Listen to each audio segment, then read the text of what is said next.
Good evening, everyone. Thank you for being here. I'm really happy that you're here tonight. Just want to say that the first piece that you just heard was called The Whistler, and it's by George Hamilton Green. It's a classic, actually, in the ragtime literature, and it was deftly handled by our first soloist tonight and a wonderful talent, Evan Boyd. Please give him a round of applause.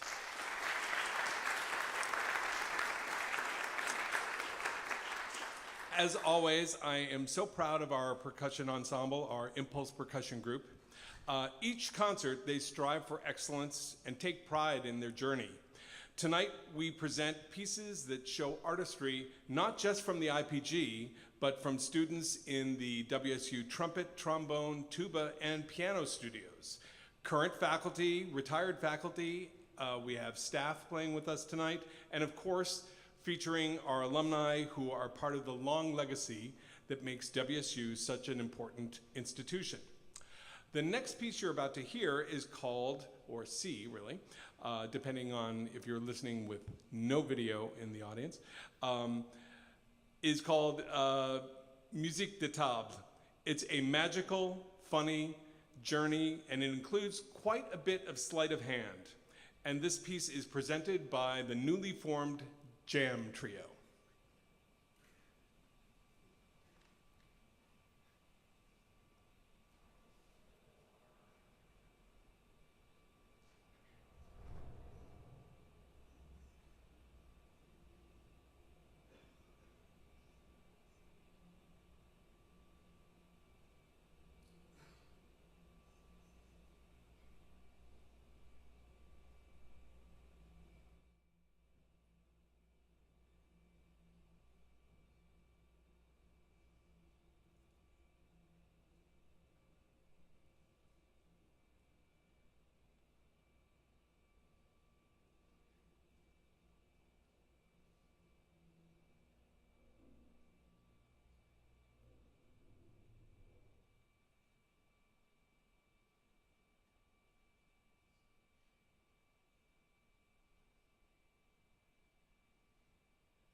So, before I speak about our next piece featuring Braeden Mueller, I want to mention a little bit about the fourth piece, which is obviously the one after.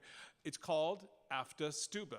It's by Mark Ford. He teaches at UNT, and it's a piece that involves a combination of virtuosity in small spaces, humor, really cool grooves, and even a little aerobics. Okay, it's just walking, but along this is a really fun ride, and I think it's a great piece that has wonderfully layered melodies, but it's quite interesting because all the melodies are in what we call an odd meter. The next piece we're going to listen to is featuring Braeden Mueller. I've known Braeden since 2003, and when I first arrived in Wichita, and when I heard him as an undergrad here at WSU, I knew he was destined to become a leading voice in our field. During the intermission, we'll talk with Braeden, and you'll get to know him and his journey. For now, sit back and enjoy the finale of Rossauro's Concerto No. 1 for Marimba.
Hope you enjoyed that. Yep. Great players. So tonight, we are also very lucky to be partnering with an upcoming talent, Braeden Held. I've known Braeden since he arrived as an undergrad here at Wichita State, and then through his master's degree when he attended Colorado University. And now he's back again to further his degree and his studies as he is a conducting major under the tutelage of Tim Shade. The Hartley Concerto for tuba is a real tour de force, and Braeden is proving to be a master at this piece. His nuance of sound reminds me of working with a colleague of mine when I was going to Boston University in the 1980s, a gentleman named John Sass. John is a world-renowned tubist in Europe, and as Braeden pursues his conducting career, I know that me and my colleagues here will enjoy any opportunity we get to work with him. So thank you. We'll go with the Hartley in just a minute.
Everybody's enjoying the show. In a second, we'll get some light and a couple of microphones, and we'll chat away. We have one more.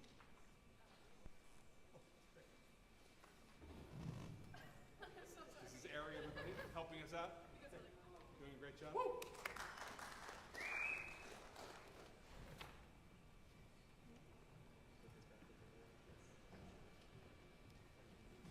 Testing. It's working. Yes, it is working. Well, welcome, Brian. Thank you so much for being here. It's been a pleasure.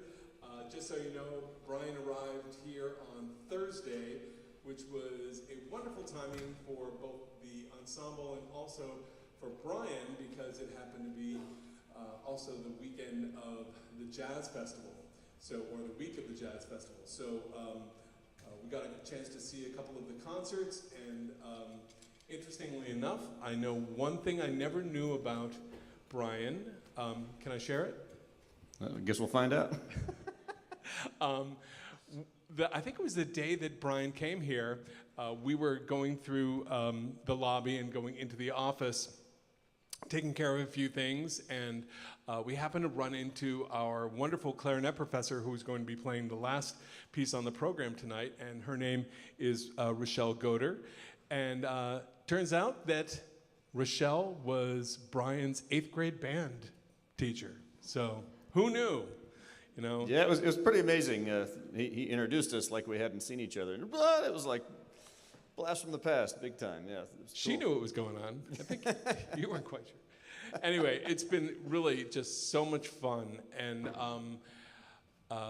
reminiscing when my wife Dominique and I arrived here in 2003, I had just started kind of getting in contact with J.C. Combs, who was the director of percussion before me and a living legend.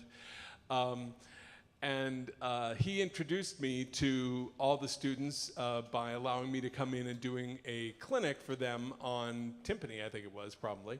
And afterwards, I was lucky enough to start working for him just kind of as an honorarium for a couple of years, working here with the students. And I got this, as I said earlier when I was speaking as best I can with notes. I think I do better without them, but nonetheless, we met in either 2003 and 2004, and I remember hearing Brian, as I said earlier, I was like, oh my gosh, this guy is something serious, and we're gonna have to just see where it all goes. But I'm really interested, and I'm sure everybody else is, a little bit more in your journey from like what it was like when, I think more when you started here at WSU, and or maybe even before if you wish, and then how you ended up at Middle Tennessee, where you've got this great job. And like the recordings that he's shown me of his performances and his students' performances, they're just fantastic. They've got a great program there with Lalo Dávilas and his wife and Brian. It's really superb. So, all right, now it's your turn. Well, yeah, I have. I was just been thinking about this over the last, several days. Just my connection to WSU and my time here. It's really been magical to be back. I mean, I can't remember the last time I was here for anything official was probably 2017. Like I've maybe passed through a couple times, sort of secretively, but I haven't really been back for quite a number of years. And when I started school here, I already had pretty close ties to the percussion department because I met J.C. Combs for the first time when I was in 5th grade. He organized a children's samba school and brought in a guy named Michael Spiro. And we met with Combs and Spiro every Saturday through, I think, October and November of 1994. And so that's where I first ran into Dr. Combs and Michael Spiro, who was later one of my professors at Indiana. Well, let's see. Through Combs connections, I ended up getting invited to come see a Steve Houghton clinic at WSU, which also he became one of my professors at Indiana as well. So it's been kind of funny how that all panned out. But over the years, I also got to know a guy named Tom Fowler, who was the director of jazz here and a great saxophone player, and got involved with the Mid-Kansas Jazz Ensemble, which rehearsed in the band room right across the hall every Sunday. I did that throughout high school. And it still is now being run by Dr. Jim Pisano, who's one of our wonderful faculty here, just an incredible player, part of the jazz faculty here at WSU. Yeah. So, I had pretty close ties to many of the professors here by the time I got here. Through just musical activities in high school, I got to know quite a few of the students as well, and through my interactions with the jazz ensembles. Thanks to Mid-Kansas, I was pretty good friends with some of the jazz players here and stuff. So when I got to campus, it felt like home. I mean, home was literally like 5 minutes down the road anyway, but like this building felt like home. And I mean, it was great. It was 5 wonderful years. I couldn't have asked for a better experience being exposed to so many different kinds of music, so many different playing opportunities, so many different performance opportunities. For instance, Dr. Combs, he was great about bringing in guest artists, and he brought in a guy named Eric Samut, who was a French marimbist. And so I met Eric Samut. He was one of my marimba heroes. And I got a lesson with him, and we kept in touch, and yada, yada, yada. I did my dissertation on him. I got to go to Paris and work with him, actually, when was that? It was about 10 years ago now. But that connection that we made right here in this building, really impacted my life in such an enormous way. And what you don't know is JC really saw the talent in Brian at that time, as many of us did, but Brian was already performing and working on a piece that Eric had written that had just started becoming popular in the repertoire. And sure enough, JC, of course, smart man that he is, asked Brian if he would be interested in playing it for Eric, and so he did at a class that Eric gave, and then Eric decided that it was high time that Brian actually performed it live on his concert. So we all got to see there and sit there and watch Brian play like this incredible piece and play with the big boys. So it was great. Yeah, that performance goes down in history. I think of my second most nerve-wracking performance. When I think of that, I think of I think my hands shook a little more than normal that night. But it felt good anyway. It was an amazing. I still have a bootleg of that concert somewhere. I don't know if I'm allowed to say that. But I have a mini disc. I don't even know if I have a mini disc player anymore. But I have a mini disc with that recording. Anyway, so yeah, I did 5 years at WSU. It was incredible. I did a master's degree down at North Texas, which was also an absolutely incredible experience. You know, one of my teachers was Mark Ford, whose piece you just heard a little bit ago.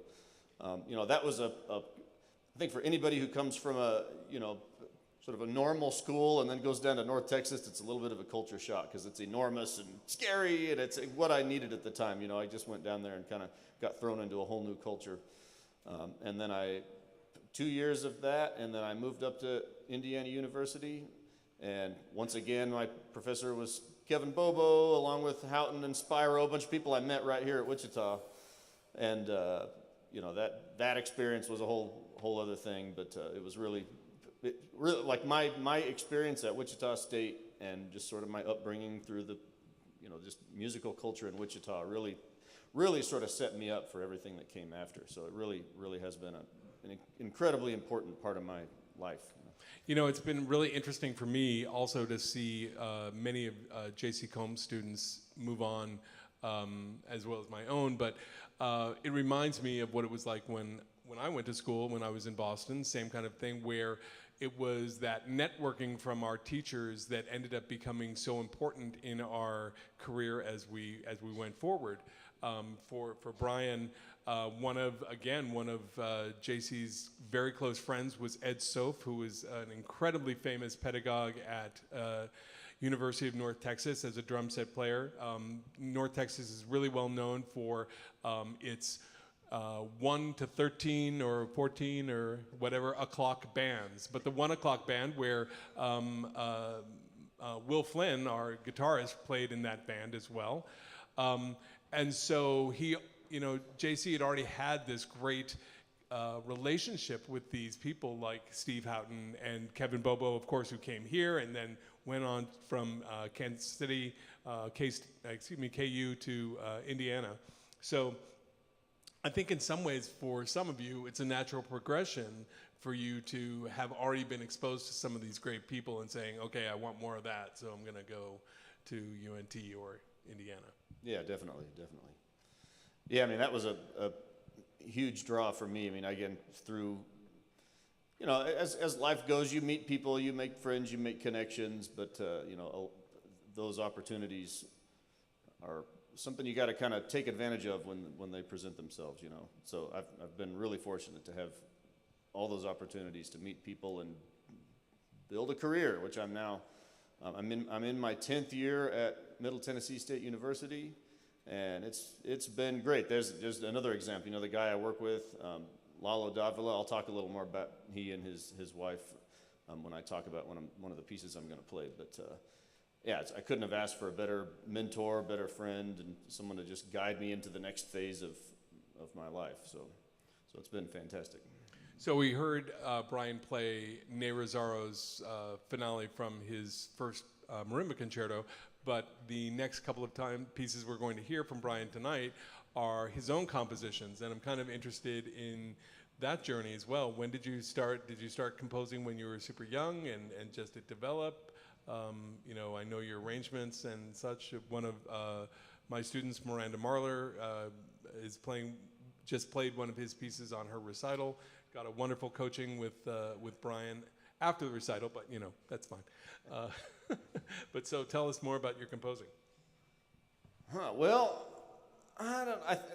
when I was a little kid, anytime there was a piano in the room, I would just go push the keys up and down. Like I always wanted to create music, and I remember when I was a little kid, it's like 6th grade, I would write songs. I don't remember any of the lyrics now, but at one point I had like 3 or 4 of these silly little songs out of a 6th grader's mind, right?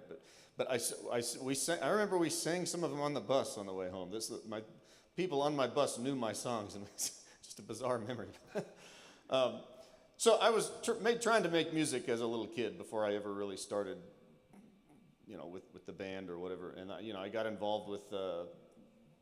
Like, when did I start writing? I actually, here's another memory that just popped up. So when I was in the 5th grade band, you know, we had our little snare drum pieces, right? Little one-liner, 4-measure, little snare drum things. And I do remember at some point I got a piece of paper out and wrote my own page of little snare drum things. So maybe that was my first composition right there.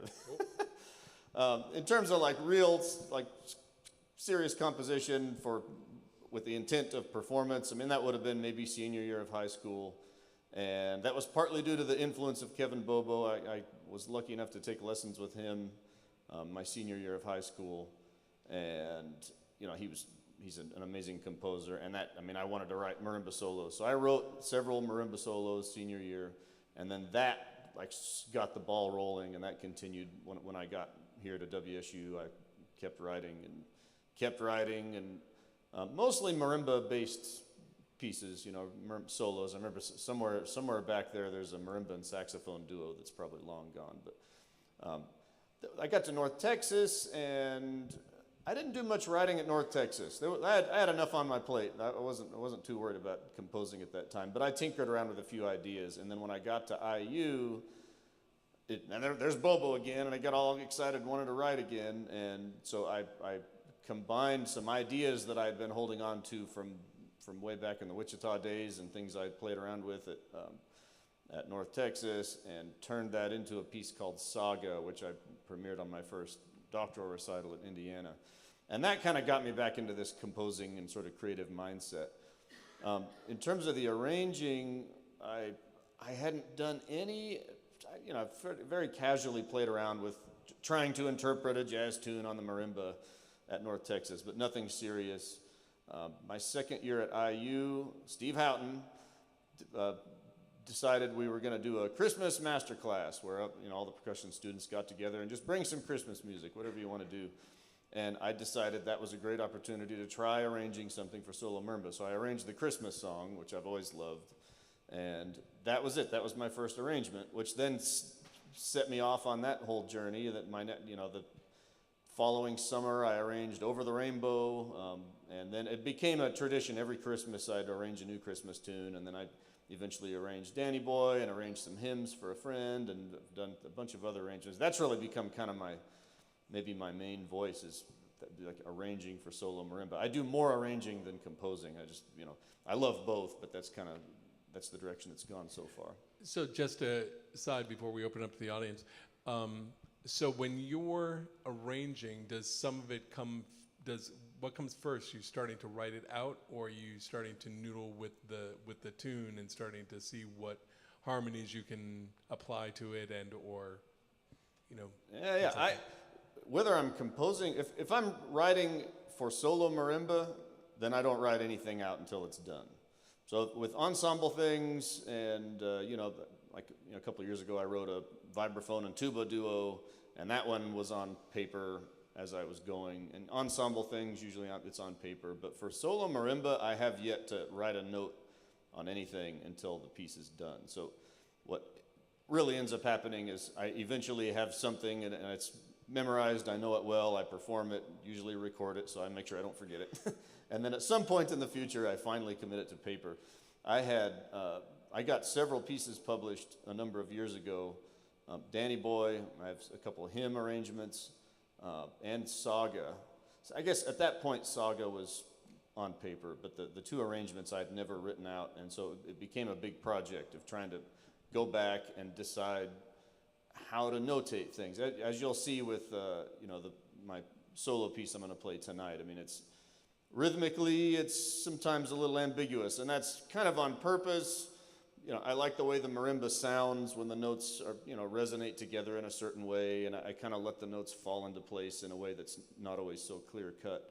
And so when I have to play it, it's fine. I know what it feels like, I know what it sounds like, and it comes out. When I have to notate it, then I have to make a decision. Like, is this a triplet? Is this 7 notes? Is this even a measure? Like, sometimes I don't even know what rhythm I'm playing until I sit down and like I find myself counting. Like the piece I'm going to play tonight is like half written. I've got like the skeleton, and in the process of trying to get it notated, I found myself going back and going, wait, how many notes am I playing there? 1, 2, 3, 4. Okay, it's 7 notes. Let's see, how can I fit that into a measure? So the notation process is a whole other thing for me when I'm doing solo material. Okay, thanks. So that's a lot for us to digest, but I'm wondering if anyone has any questions of Brian or me or the ensemble or anything that's happening here. Okay, that would be no. All right, well, I'm glad that you enjoyed listening to Dr. Brian Mueller. We are so glad to have him here. We're so glad that his folks came up from Oklahoma, and which is poignant for the second piece that we'll be doing. Which we'll talk about in a little bit. Yeah. So thank you all so much, and we'll be back in just a few minutes. Thanks, man.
Thank you so much.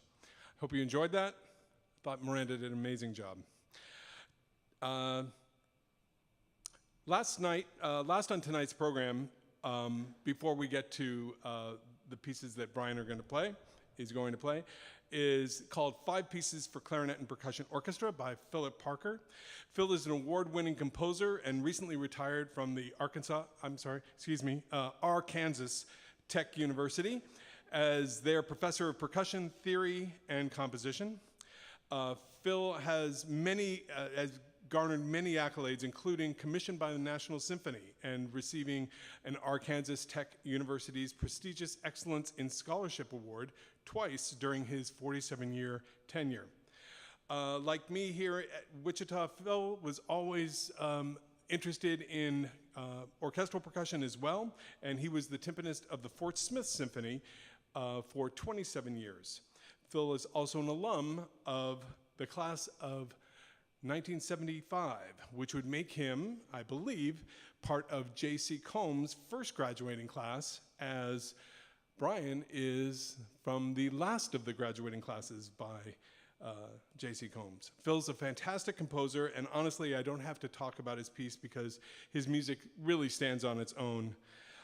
However, this piece does need a dynamic clarinetist to pull it off, and we have that right here at WSU with our very own Rachelle Goter. You're really in for a treat because Rachelle treats every note of this piece with intended color, virtuosity, and every time she plays, she spellbinds me while I'm listening and trying to keep my place in the piece. Before I turn the mic over to Dr. Brian Mueller, please give a warm round of applause to Performance Facilities, specifically, Atun, Ari, Emma, and Charles, who are all making us look and sound great up here tonight. So thank them. And now for Brian Mueller.